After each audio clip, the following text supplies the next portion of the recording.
Good morning, everyone, and welcome. I do hope that you find this webinar helpful in moving forward in regards to the inclusion of our for-profit into our as full members. I know it's been a challenge for all of us, and I know it's going to continue to be a challenge to find the right ways to operate. But as Laurie will explain a little bit further, you know, this is something that not we want to do alone. This is something that CSA mandates for us to do. I couldn't help thinking a little bit about the fact that, you know, we do have a little bit of integration of for-profits in part of our membership, and our adult leagues have full or have for-profit members who play us as part of that. I know it's a different scenario, but at least we know that integration can happen and be smooth. But we recognize there's lots of challenges with this, and but you know, together we can certainly move forward with it, and that's the intent behind this whole thing, is for us to be able to move on and create an environment for everyone in the province to be able to play the game, and at the same time for all of us to be able to play under the same rules and guidelines, and that's probably the whole key.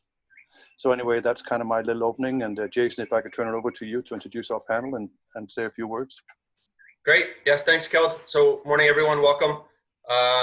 It's great to have everybody on the line today. There's been lots of discussion around this topic for a number of years, and happy to have it again, and credit to the individuals within the team that are doing a lot of the heavy lifting on the work.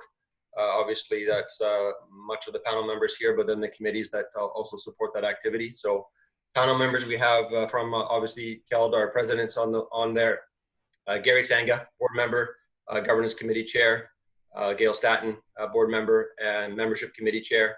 And from the staff team, I'm Jason Elligot. Laurie DeAndrea has done a lot of the work in this regard. Ryan McQuillan supports that with member services, and Nicole from a governance perspective as well. So that's the panel that we have here today. Thanks for submitting questions to the memo that was circulated. Laurie's going to be facilitating a lot of the discussion today because she's the one that has all the knowledge. So I'll pass it over to Laurie. Great, thanks, Jason. Also wanted to thank everyone for attending today and submitting your questions. I just wanted to provide a very brief background to start. So as Keld and Jason mentioned, BC Soccer's been working and discussing how to further include for-profit organizations in the membership for the past 4 or 5 years now. It's just been over the last 2 where we've had more focused work in the area, and formally bringing the bylaw amendments that we presented at the AGM last year in November. Those amendments didn't pass, but the feedback we received around them has been really useful looking forward. We've been able to have more conversations with members since then, and even received a request to re-propose similar amendments at the 2020 AGM. And then, yeah, like how Keld had said, we've also received a letter from Canada Soccer stating their opinion on the matter, which is that the legal form or tax status of an organization shouldn't be relevant to its inclusion in membership. And then to that end, we've also received confirmation from our legal counsel that a society such as the Youth District Association can accept for-profit organizations as its members. So with our lessons learned from the past and the new information it's just mentioned, led by Gary and Gail in their respective governance and membership committee roles, we've now thought through how to bring the inclusion of for-profit organizations to fruition, which is what we shared in the July 3rd memo with the suggested timelines and action points. And that brings us to today's webinar. So in terms of feedback, we received a couple of questions about the timelines, but no specific objections to them, which is really encouraging. We also received questions about district bylaws and the inclusion standards and process documentation that was referenced in the memo. So we'll go through the timeline related questions first and then speak to the others. And then, just respecting everyone's time, we'll seek to keep to the schedule. However, there should be an opportunity to answer any related follow-up questions at the end. So getting into it now, related to the timelines, one of the questions we received was, why is there an 8-month window from November to July for districts to provide their member inclusion standards and process documentation to BC Soccer. And the simple answer is just that it takes time to implement new processes. Having a process in place to accept new member organizations is something that not all districts have right now, even if they do already have a club structure underneath them. So it's allowing time for them to do their due diligence and determine what standards and criteria for new members is best for their district. And many districts that have that club structure underneath them participate in the coastal playing season. So the timeline was also made keeping in mind that if the amendments were to pass at the AGM in November, that's right in the middle of the coastal season. So it's a busier time for a lot of those districts. And then in the interior, there's more districts that operate as a club and district one and the same. So in many cases, they don't have an existing club structure underneath them, and the current membership structure isn't set up to accept new organizations. So in some regions, there's been really positive, proactive discussions about coming together and creating a larger regional district. But again, that takes time to implement and involves work that otherwise those districts might not be taking on, especially while they're preparing for their main season, which begins April 1st. We also received questions on how quickly new members would be able to play in league play, possibly in a secondary season first. So ultimately, that would be up to the districts. It's important to remember that the timelines do say on or before. So in theory, some districts may be able to move quicker than others. And obviously BC Soccer would be able to support those districts by reviewing their inclusion standards earlier than the timelines that have been suggested, so we don't hold them up. Another question that we received was, will current associate members of BC Soccer be able to retain their associate membership status with BC Soccer while the transition steps are taking place? And the answer to that is yes. Obviously, they can retain their status, and that would just be following BC Soccer's current renewal process in place. The memo did mention that the for-profit and not-for-profit associate membership categories in BC Soccer's bylaws would be removed with amendments at the AGM. However, to facilitate the transition, we're thinking it would be effective January 2022, because that's when districts will have been required to have the application process in place and a decision made on any applications received during the submission period, which is September 1st to October 31st, 2021. And that's all laid out in the memo and the timelines there. So again, as I mentioned, of course, if an associate member is able to become a member of a youth district sooner than the timeline suggests, then that organization would need to resign its membership with BC Soccer and only be a member of the youth district. So moving on to district bylaws, we received a question about voting structures. And essentially, when setting up a district to accept new clubs, can the voting structure be set up so the number of votes each club receives is based on the number of players? So the Society Act states that a voting member of the society has only one vote. However, it also states that the bylaws of a society may authorize indirect or delegate voting.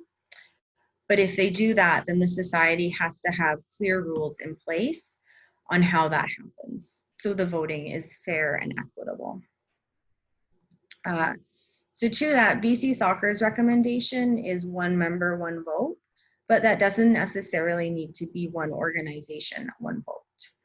A district could do that, or they could choose to define their voting members in a way that would make voting at the district level more representative. So a recent example of something like that in place is South Fraser District, who formed a few years ago when 3 districts in the Surrey Delta area amalgamated into one. And what they have in place is their clubs are members. However, their voting membership includes the executive members of each club's board and properly registered team officials, up to 3 per team.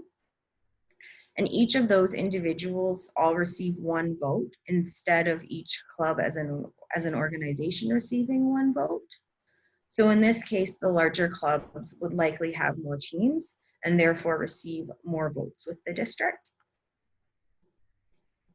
A district can also allow proxy voting, which is different than delegate voting. It's basically allowing someone to give their vote to another. So if a district did allow that, it's just important to remember that the decision of giving a vote to someone else would be left up to that individual voting member.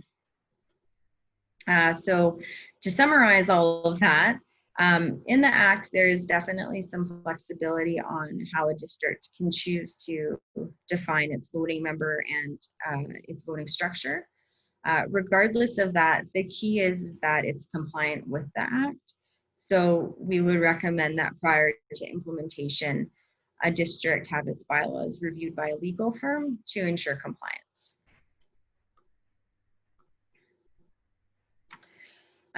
We received a few questions about the inclusion standards and process documentation that was referenced in the memo.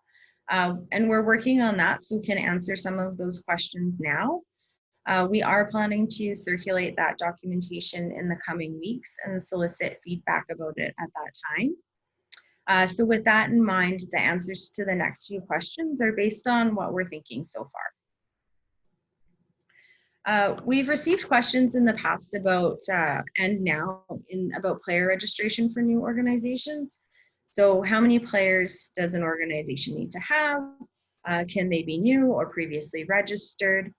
And specific to the inclusion standards, we are asked, can a district in its application criteria have a requirement that applying organizations must have a certain number of new players? And can a district define what is considered a new player? So I think one of the examples suggested that a new player would be someone who hadn't been registered with a club or a district in the past year. So BC Soccer's bylaws require a minimum of 44 players. However, they don't require them to be new. In the draft of the inclusion standards and process document, there is an option for a district to implement a required number of new players and also define what is considered a new player. However, there are proposed limits for this. We want to aim to balance a district's need to ensure members have a viable player base with the need for application requirements to be achievable by new potential members. So that's why we've put some limits around it. So those limits would be based on the highest number, limits for new players of a district of what they could require would be based on the total unique registration of that district from the previous year. So currently in the inclusion standards, that maximum is being proposed at 5%. But again, it's an optional requirement. So we would hope that districts do an assessment of their local landscape and if need be, put parameters in place that make best sense for players and the overall growth of soccer in their district. We also received questions about the extent to which districts can put in place other criteria in addition to what the inclusion standards and process documentation might say. So things like compliance with additional policies, achieving club charter status, or including technical plans. Generally speaking, the overall goal is to be inclusive and, as we've stated before, level the playing field. So new member organizations are held to the same standard as current clubs are and vice versa. So as an example, if a district had a requirement in place for all of its current member clubs to achieve club charter status, then it would be a reasonable expectation for a new member to also seek to do the same.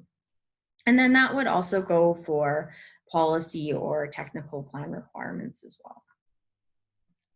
And from a governing perspective at a district level, this type of consistency in requirements is definitely encouraged.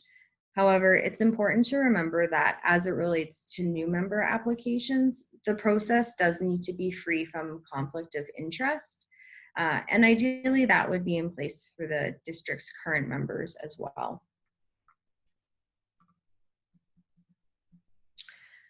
So the last item we'll speak about here is about a district implementing their own associate or limited membership category. And specifically, the question that we received is, if an organization becomes an associate member of a district to run supplemental training, can the organization have teams participate in sanctioned events or tournaments? So to date, we specifically haven't provided much detail on what an associate or limited category of membership could look like at a district level, because the aim is for districts to have a clear pathway for new organizations to apply for full membership in the first instance. And BC Soccer doesn't want districts to only provide an associate or limited membership option. So if in addition to full membership, district also wanted to provide an associate option, then we could provide some guidance around that. It would likely be similar to the benefits BC Soccer provides its current associate members in the for-profit and not-for-profit organization categories. Things like participation in sanctioned tournaments, traveling out of province with registered players, hosting coaching courses. And it's important too that to remember one of the amendments would require all players to be registered with BC Soccer through the district, regardless of if they participate with a district's full member or a district's associate member. So in that regard, from a BC Soccer perspective, registered players can participate in sanctioned events and tournaments. So it would really be up to the district if they were willing to sign off on registered players of an associate member to travel out of province or participate in tournaments, essentially giving them those benefits. So it looks like we have lots of time left. Brian, I'm not sure if we received questions while I was speaking, or if people have follow-up questions to kind of what I've just worked through now. You can press the raise hand icon and Ryan can unmute your voice. Did we get anything there, Ryan? No, we haven't received any questions through chat throughout the meeting. Okay. And I'm not sure if anybody's raising their hands at all right now, or if we should just. I don't see any hands up. Okay. So it was brief. We didn't receive tons and tons of questions. So thanks again for everybody for attending. In the near term, we'll follow up with a memo out next week and also post this webinar online for those that weren't able to attend. And then in terms of next steps, with no objections received about the proposed timeline so far, we'll seek to begin following what we've outlined, which is circulating the inclusion standards and process documentation and seeking feedback about it by August 31st. So that's it for me, and I will pass it over to Kelt if you wanted to share any closing comments. Thank you, Laurie.